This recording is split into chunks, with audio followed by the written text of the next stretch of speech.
Tardé 4 horas en llegar a la casa del Dr. Sáenz. Después de salir de la autopista tomé un camino lateral en la dirección equivocada y anduve largo rato perdido.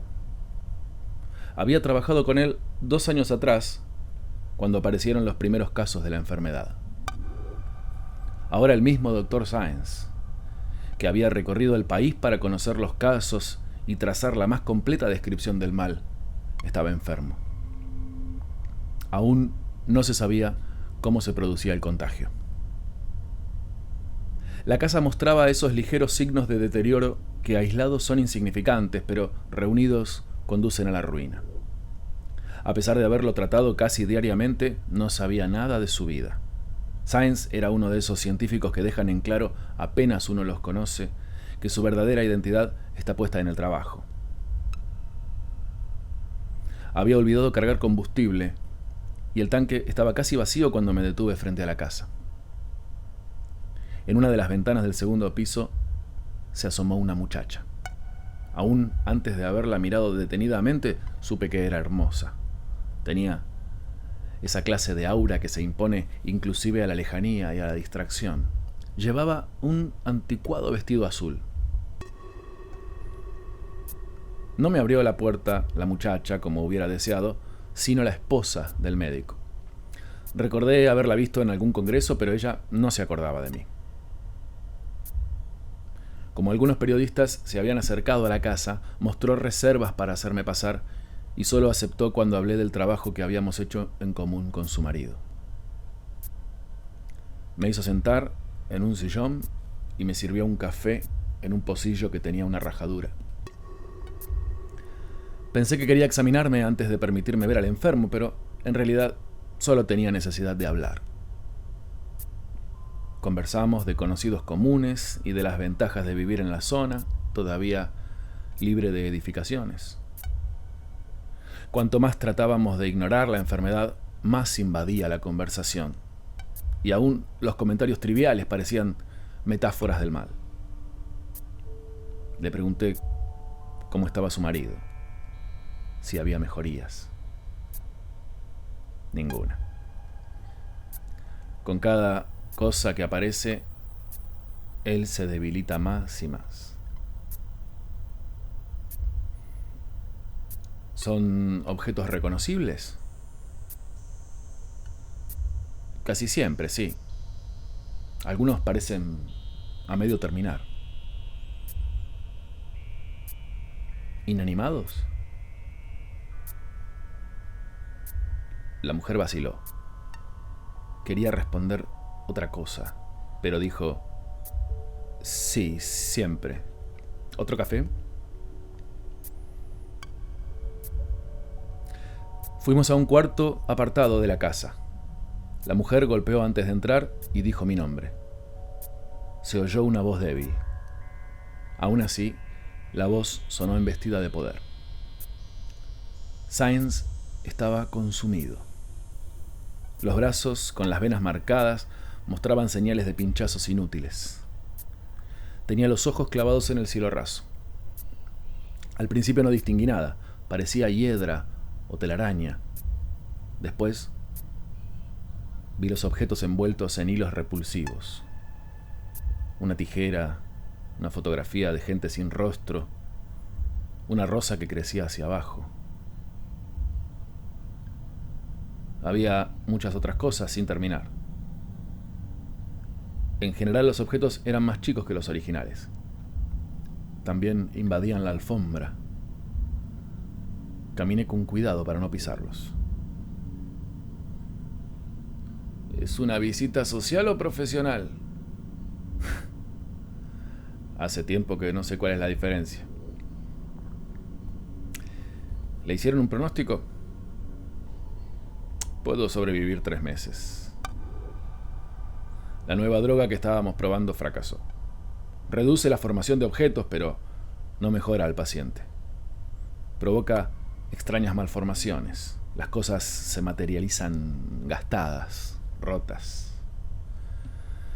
Miré a mi alrededor. Había cosas en el piso, junto a la cama, pero no mucho más allá. Cubrían un radio de 3 metros. Hasta poco tiempo atrás no se conocía casos de un área mayor a 2 metros cuadrados. El mal agrandaba su zona de influencia. ¿Reconoce los objetos?, pregunté. Algunos, otros no. La enfermedad saca sus modelos de rincones remotos, de cosas que vimos al pasar. Estoy cansado, doctor. ¿Y la voluntad? No funciona. Intenté, pero no pude modelar nada. Si me dejan elegir, materializo la hoja de una guillotina y con un último esfuerzo la hago caer. Le costaba reír. Algo me consuela. Me toca morir en una época en la que somos una curiosidad, una aberración, pero no un peligro. Pero pronto la zona de influencia crecerá. Modificaremos áreas más vastas. La enfermedad solo tiene dominio sobre lo inanimado, pero no está lejos el día en que actúe sobre otros.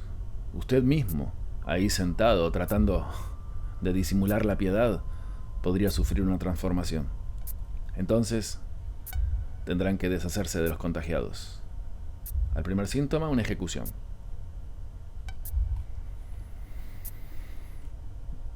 Recogí del piso un libro para niños. En la tapa, el dibujo de un dragón. Los libros eran poco comunes. Había algunas palabras escritas y unas pocas ilustraciones de mediados del siglo XX. ¿Lo lleva para fotografiar? Tiene que hacerlo rápido. Apenas un objeto sale de la zona de influencia, se empieza a deshacer. Mientras esté en la casa, las cosas mantienen su forma. Después, se convierten en ceniza. Me llevé el libro de la habitación. Iba a hacer la prueba de sacarlo de la casa, pero lo dejé en una repisa. Me sentía un intruso. En el fondo del pasillo, vi a la chica del vestido azul. Pensé que me abriría la puerta, pero se fue. Era una actitud común en los parientes. Cansados de la brusca aparición de objetos, se dedicaban a desaparecer de improviso.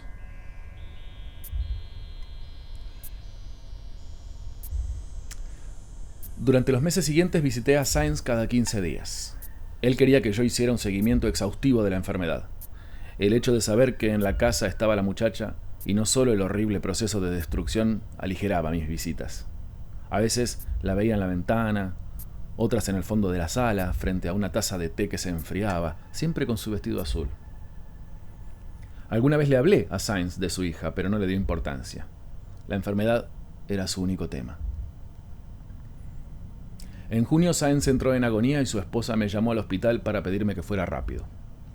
Una congestión en la autopista me demoró más de lo acostumbrado. Me pareció que todos esos autos eran convocados por mis deseos secretos de llegar tarde y así evitar enfrentarme al moribundo. Pensé en la chica del vestido azul para hacer más fácil el viaje. Cuando llegué, el médico ya había muerto. Su esposa dudaba un poco del carácter definitivo de la muerte.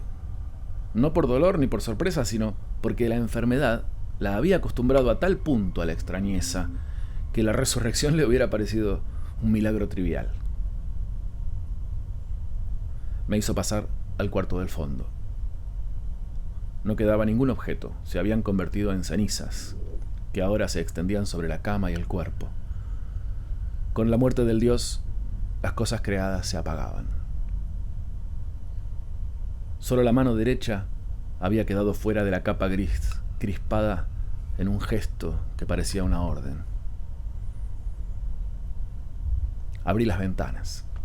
La casa ya estaba libre de la enfermedad y de la barrera que había impuesto entre nosotros. Ahora podía buscar a la chica del vestido azul. Pensaba consolarla de su dolor y de su alivio. Le pregunté a la viuda por su hija y respondió que nunca habían tenido hijos. Recorrí en vano cuartos y pasillos hasta encontrar en un rincón del comedor la taza rota, el té derramado. y las cenizas.